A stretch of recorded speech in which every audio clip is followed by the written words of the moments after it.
Assalamualaikum warahmatullahi wabarakatuh. Perkenalkan, kami dari kelompok 2 yang akan menampilkan biografi singkat dan peran tokoh nasional dan daerah dalam memperjuangkan kemerdekaan Indonesia.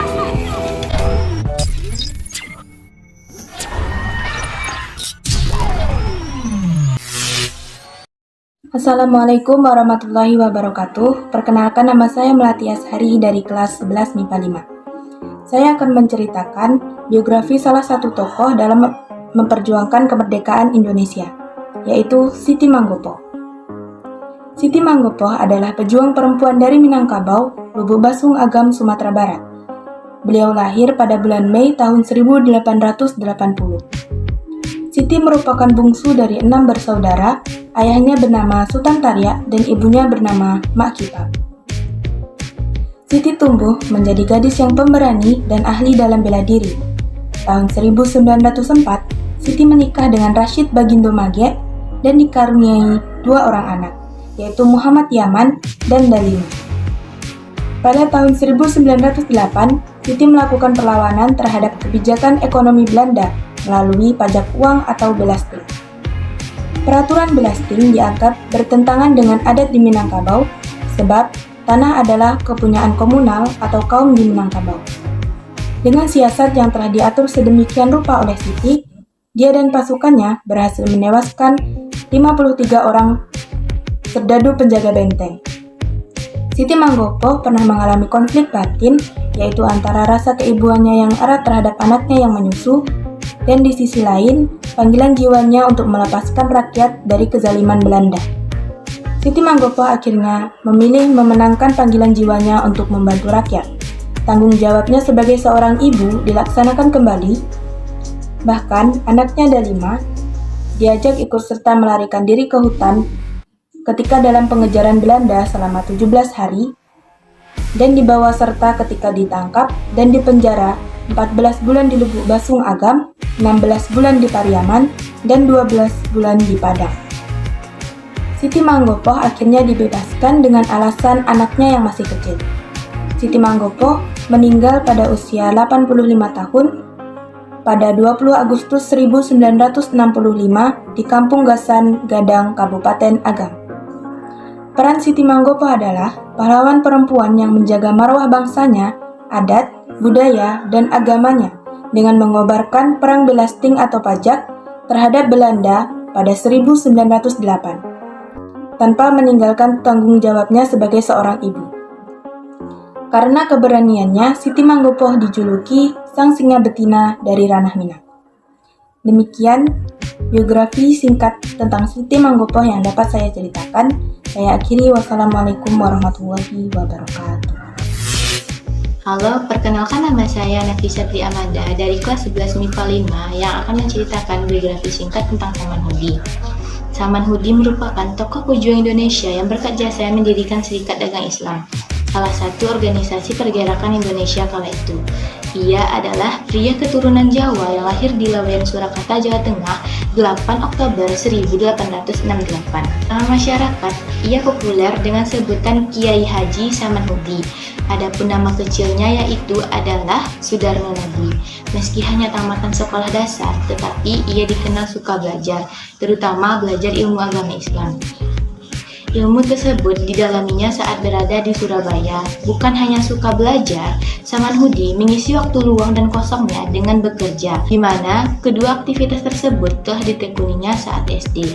Adapun salah satu kegiatan Saman Hudi selain menuntut ilmu adalah berdagang batik di Surabaya. Dalam dunia perdagangan, Saman Hudi merasakan perbedaan perlakuan yang dilakukan oleh penguasa Hindia Belanda terhadap pedagang pribumi yang mayoritas beragama Islam dengan pedagang Tionghoa pada tahun 1911.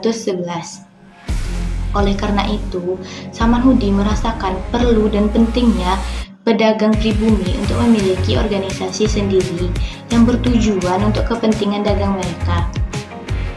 Pada tahun 1911, tepatnya di kota Solo, Saman Hudi mendirikan organisasi Serikat Dagang Islam, yang pada awal mulanya organisasi tersebut hanya dijadikan sebagai wadah para penguasa batik atau pengusaha batik di Surakarta. Kemudian, Samanhudi menjabat menjadi Ketua Organisasi Serikat Islam yang namanya diubah menjadi Serikat Islam pada 10 September tahun 1912 sampai 1914. Samanhudi mengalami gangguan kesehatan pada tahun 1920 yang mengakibatkan dirinya tidak lagi aktif dalam organisasi tersebut. Meski kesehatan Samanhudi yang menurun, tidak mengurangi sedikit pun semangatnya untuk terus menginspirasi ide-ide cemerlang terhadap pergerakan nasional. Ia dianugerahi gelar Pahlawan Pergerakan Nasional Indonesia berdasarkan Surat Keputusan Presiden RI nomor 590 9 November tahun 1961. Samanhudi wafat di Bandung, Jawa Barat 28 Desember 1956. Ia dimakamkan di Bandaran Sukoharjo. Kemudian, Organisasi Serikat Islam atau SI dipimpin oleh Umar Said Cakrominarto. Assalamualaikum warahmatullahi wabarakatuh. Saya Yohana Saskia dari kelas 11 MIPA 5 akan membacakan biografi singkat tentang Latif Hendraningrat. Latif Hendraningrat bernama lengkap Raden Mas Abdul Latif Hendraningrat. Beliau dilahirkan di Jakarta pada tanggal 15 Februari 1911. Nama ayahnya Raden Mas Muhammad Hendraningrat dan ibunya Raden Ajeng Hairani. Latif Hendraningrat termasuk orang yang beruntung yang lahir di zaman penjajahan Belanda yang masih mendapatkan pendidikan yang layak. Latif Hendraningrat pertama kali sekolah di ILS yang berada di Jakarta, Pasuruan, dan Cianjur. Kemudian dilanjutkan dengan sekolah menengah Mulu yang berada di Bandung dan Surabaya. Dan dilanjutkan dengan sekolah menengah AMSB yang setara dengan sekolah menengah atas yang berada di Kota Malang. Setelah menamatkan pendidikan menengah atas, beliau melanjutkan kuliah di Sekolah Tinggi Hukum Cicuhuk School yang berada di Jakarta. 6 tahun sebelum proklamasi kemerdekaan, beliau sempat pernah sekolah di Columbia University, New York. Beliau menikah dengan Sophia dan memiliki 4 orang anak. Peran Latif Hendraningrat dalam kemerdekaan Indonesia adalah sebagai penggerek bendera Sangsaka Merah Putih, didampingi oleh Suhut Sustrokusumo, seorang pemuda dari Barisan Pelopor, pada tanggal 17 Agustus 1945 di Jalan Pegangsaan Timur, nomor 56. Sebagai pelaksana upacara setelah kemerdekaan Indonesia, Latif Hendraningrat memakai baju tentara Jepang karena ia merupakan anggota Pasukan Pembela Tanah Air PETA. Sebelum masuk menjadi anggota PETA, beliau sudah aktif di Latihan Pemuda Seinen Kundensho. PETA dibentuk pada tanggal 3 Oktober 1943. Kemudian ia mendaftar dan terima. Latif Hendraningrat meninggal pada usia 72 tahun, yaitu pada tanggal 14 Maret 1983 di Jakarta. Sekianlah biografi singkat tentang Latif Hendraningrat. Wassalamualaikum warahmatullahi wabarakatuh. Assalamualaikum warahmatullahi wabarakatuh. Perkenalkan, saya Rosa Anggraini, kelas 11 MIPA 5. Biografi dan peran Dewi Sartika dalam memperjuangkan pendidikan. Dewi Sartika lahir di Cicalengka 4 Desember 1884. Dewi Sartika dilahirkan dari seorang priayi Sunda ternama yang bernama Raden Somanegara dan ibunya bernama Nyi Raden Ayu Raja Permas, di mana ayahnya merupakan seorang pejuang kemerdekaan yang dibuang ke Ternate oleh pemerintah Hindia Belanda. Sepeninggal ayahnya, ia diasuh oleh pamannya yang merupakan kakak kandung dari ibundanya, yang memiliki kedudukan sebagai pati di Cicalengka. Dalam keluarga pamannya, ia disambut dengan dingin dan diperlakukan berbeda. Alasan Dewi Sartika diperlakukan berbeda karena hukum buang yang diterima ayahnya membawa aib bagi golongannya. Dari sang paman, ia memperoleh didikan tentang adat dan budaya Sunda, sedangkan wawasan tentang adat dan budaya bangsa Barat ia peroleh dari seorang asisten residen kebangsaan Belanda. Sejak kecil saat ia mengikuti pendidikan sekolah dasar di Cicalengka, memang sudah terlihat minatnya terhadap dunia pendidikan. Ia seringkali bermain guru-guruan dengan teman sebayanya. Ketika usianya menginjak 10 tahun, Cicalengka digemparkan dengan kemampuan baca tulis dan berbahasa Belandanya. Hal tersebut menjadi gempar karena masih banyak anak-anak yang belum memiliki pengetahuan seperti itu. Dewi Sartika berpikir agar anak-anak perempuan di sekitarnya dapat memperoleh pendidikan yang sama. Dewi Sartika berusaha keras mendirikan sebuah sekolah. Perjuangannya dan mendirikan sebuah sekolah tidak sia-sia. Ia didukung oleh kakeknya bernama Raden Agung Amartanegara dan seorang instruktur kantor pengajaran yang bernama Den Hamer. Pada tanggal 16 Januari 1904, Dewi Sartika berhasil mendirikan sebuah sekolah yang bernama Sekolah Isri. Sekolah Isri terus mendapatkan perhatian positif dari masyarakat. Murid-murid bertambah banyak, ruang kepatian yang sebelumnya dipinjam sekarang sudah tidak cukup untuk menampung murid-murid. Untuk mengatasinya, akhirnya sekolah Isri dipindahkan ke tempat yang lebih luas. Dengan berjalannya waktu, sekitar 6 tahun setelah didirikan, sekolah Isri berubah nama menjadi Sekolah Keutamaan Isri. Tidak hanya namanya saja yang berubah, tetapi terdapat tambahan pelajaran di dalamnya. Dewi Sartika berusaha keras mendidik anak-anak gadis agar kelak menjadi ibu rumah tangga yang baik, terampil, luwes, dan mandiri. Untuk itu, pelajaran yang berhubungan dengan pembinaan rumah tangga sudah banyak ia ajarkan dalam mengajar. Untuk menutupi biaya operasional sekolah, Dewi Sartika harus banting tulang untuk mencari dana. Jerih payah tidak ia rasakan sebagai beban, tapi terganti dengan kepuasan batin ia telah berhasil mendidik kaumnya. Salah satu semangat yang dimiliki Dewi Sartika yaitu dorongan dari berbagai pihak, terutama dari Raden Kanduruan Angah Suryawinata, suaminya, yang telah banyak membantunya dan mewujudkan perjuangan baik dengan tenaga maupun dengan pemikirannya. Pada tahun 1912 telah berdiri 9 sekolah Isri di wilayah kota-kota kabupaten. Pada tahun 1913 berdiri pula organisasi Keutamaan Isri di Tasikmalaya. Organisasi ini menaungi sekolah yang didirikan oleh Dewi Sartika.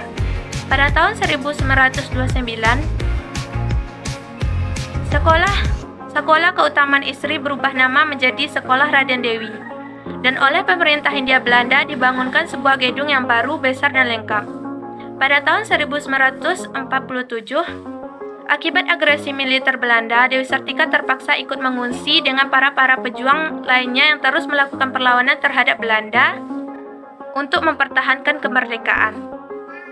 Tak heran menjelang wafatnya di pengungsian desa Cineam, satu hal yang Dewi Sartika pikirkan bagaimana kelangsungan sekolahnya yang menyebabkan penyakit gulanya kronis. Tepat tanggal 11 September 1947, Dewi Sartika meninggal dunia. Dimakamkan dengan upacara sederhana di Cigagadon, Desa Rahayu, Kecamatan Cineam. 3 tahun kemudian, makam tersebut dipindahkan ke komplek pemakaman Bupati Bandung. Atas jasanya dan memperjuangkan pendidikan, Dewi Sartika dianugerahi gelar Orde van Oranje Nassau pada ulang tahun ke-35 Sekolah Keutamaan Isri. Namanya pun dijadikan sebagai nama jalan di tempat sekolahnya. Ia diakui sebagai pahlawan nasional pada tanggal 1 Desember 1966. Itulah biografi dan peran Dewi Sartika dalam memperjuangkan pendidikan. Semoga dapat bermanfaat bagi teman semua. Assalamualaikum warahmatullahi wabarakatuh. Cipto Mangunkusumo dikenal sebagai salah satu pergerakan kemerdekaan Indonesia yang juga dijuluki sebagai anggota 3 serangkai bersama Ernest Roslecker dan Ki Hajar Dewantara. Selain mengabdikan hidupnya sebagai seorang dokter, Cipto juga bergerak di bidang politik guna menentang penjajahan Belanda. Ketika kedua rekannya dalam 3 serangkai berubah haluan, bergerak di bidang pendidikan, ia tetap setia berada di jalur politik hingga akhir hayatnya. Cipto tidaklah berasal dari keluarga priai yang memiliki kedudukan sosial yang tinggi, namun karena kecerdasannya ia mampu bersekolah di Stovia atau Sekolah Pendidikan Dokter Hindia. Ketidakpuasannya terhadap peraturan-peraturan di Stovia serta keprihatinannya terhadap kondisi masyarakat Indonesia di bawah penjajahan kolonial Belanda saat itu membuat dirinya aktif menuangkan segala pemikiran dan kritisnya dalam harian The Lokomotif sejak tahun 1907. Ia juga menyebarkan pandangan-pandangannya yang syarat akan nilai-nilai politik dengan bergabung dalam organisasi Budi Utomo. Tetapi pada akhirnya ia memutuskan untuk mengundurkan diri dari Budi Utomo karena adanya perpecahan ideologi dalam tubuh organisasi yang terbentuk pada tanggal 20 Mei 1908 ini. Ia kemudian mendirikan Indische Partij bersama Ernest Roslecker dan Ki Hajar Dewantara pada tanggal 25 Desember 1912. Saat itu Indische Partij merupakan satu-satunya organisasi yang secara terang-terangan bergerak di bidang politik dan bertujuan mencapai Indonesia merdeka. Pada tahun 1913, ketiga tokoh pendiri Indische Partij tersebut ditangkap dan dibuang ke Belanda karena aksi propaganda anti-Belanda yang mereka tuangkan dalam artikel di harian The Express yang berisi pertentangan mereka terhadap perayaan kemerdekaan Belanda di Indonesia. Kehadiran mereka di Belanda memberikan pengaruh penting terhadap Indische Vereniging, perkumpulan mahasiswa Indonesia di Belanda, dalam mendukung pergerakan kemerdekaan. Karena sakit, Cipto dipulangkan ke Jawa pada tahun 1914. Setelah ia kembali, ia bergabung dengan Insulinde, suatu perkumpulan yang menggantikan Indiste Partij yang kemudian berubah nama menjadi Nasional Indiste Partij. Di tahun 1918, ia menjadi anggota Volksraad atau Dewan Rakyat bentukan Belanda yang memanfaatkan Volksraad sebagai tempat untuk menyatakan aspirasi dan kritik kepada pemerintah mengenai masalah sosial dan politik. Karena dianggap berbahaya, pemerintah Hindia Belanda pun membuang Cipto ke Bandung. Di sana ia bertemu dengan Soekarno. Cipto juga dibuang untuk kesekian kalinya pada tahun 1928 karena didakwa turut andil dalam pemberontakan yang dilakukan kaum komunis. Ia dibuang ke Pulau Banda, namun akhirnya dikembalikan ke Pulau Jawa karena kondisi kesehatannya yang memburuk. Perkenalkan, nama saya Anggini Rahmadani. Di sini saya akan menyampaikan biografi tentang Tuanku Imam Bonjol. Tuanku Imam Bonjol lahir di Bonjol pada tahun 1772 dengan nama asli Muhammad Syahab. Ia lahir dari pasangan Bayanuddin dan Hamadun. Ayahnya adalah seorang alim ulama dari Sungai Rimbang, Suliki. Ia belajar agama di Aceh pada tahun 1800 sampai 1802. Ia mendapatkan julukan sebagai alim bahasa. Sebagai ulama dan pemimpin masyarakat setempat, Tuanku Imam Bonjol mendapatkan beberapa gelar, diantaranya Peto Syarif, Tuanku Imam, dan Malin Basya. Salah seorang pemimpin dari Harimau Salapan memilihnya sebagai imam atau pemimpin bagi masyarakat Bonjol. Ia sendiri lebih dikenal sebagai Tuanku Imam Bonjol oleh masyarakat setempat. Adapun perjuangannya dalam kemerdekaan Indonesia adalah pada saat Perang Padri. Pertentangan antara kaum Padri dan kaum adat turut melibatkan Tuanku Imam Bonjol. Kaum Padri ingin meluruskan ajaran agama Islam yang telah diselewengkan agar dikembalikan kepada ajaran Islam yang murni. Pada awalnya, perang ini dipicu oleh keinginan para ulama atau orang-orang dalam istana Pagaruyung ingin menjalankan dan menerapkan ajaran agama Islam yang bertumpu pada Al-Quran dan hadis. Beberapa perundingan tidak ada kata sepakat antara kaum Padri dengan kaum adat. Akhirnya, kaum Padri di bawah pimpinan Tuanku Pasaman menyerang Pagaruyung pada tahun 1815. Pecah pertempuran terjadi di kota tengah dekat Batu Sangkar. Akhirnya, Sultan Arifin Munisya terpaksa kabur dari ibu kota kerajaan menuju Lubuk Jambi. Pada 21 Februari 1821, kaum adat resmi bekerja sama dengan kaum Padri dalam yang tertulis dalam perjanjiannya yang ditandatangani di Padang. Perjanjian tersebut juga didatangi oleh orang-orang dari kerajaan Pagaruyung yang saat itu berada di Padang. 3 kali Belanda mengganti komandan perangnya untuk merebut Bonjol, yaitu sebuah negeri kecil dengan benteng yang dikelilingi oleh parit-parit. Dan pada tanggal 16 Agustus 1837, akhirnya Belanda mampu merebut Bonjol setelah sekian lama pengepungan. Pada bulan Oktober 1837, Tuanku Imam Bonjol diundang ke Palupuh untuk berunding. Tiba di tempat, ia malah ditangkap dan dibuang ke Cianjur, Jawa Barat. Lalu ia dipindahkan ke Ambon dan pada akhirnya ke Minahasa dekat Manado. Dan di tempat terakhir itu ia meninggal dunia pada tanggal 8 November 1864. Atas perjuangannya tersebut, bangsa Indonesia memberikannya penghargaan menjadi seorang pahlawan nasional Indonesia pada tanggal 6 November 1973. sekian biografi singkat tentang peran tokoh yang dapat kami sampaikan. Kami akhiri dengan Wassalamualaikum warahmatullahi wabarakatuh.